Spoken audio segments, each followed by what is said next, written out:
So identity has become the number one attack vector for all enterprises. And obviously we're in that space, but why is it such a big entry point?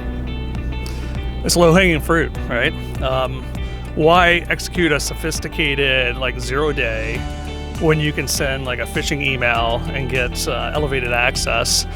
Elevated access into an identity that probably shouldn't even exist or has too much privilege, is not monitored. It can easily go into the environment and move freely and get the access you need to be able to install malware or ransomware or to pull sensitive data, right? So I think it's just it's low-hanging fruit. And if you look at the maturity of most organizations' identity infrastructure, there's a lack of an understanding of like what that risk is. Like, do they have visibility into contractors that left the organization that still have access, or who's adding or removing accounts to privileged groups, or just all these different things. Like it's just a natural target.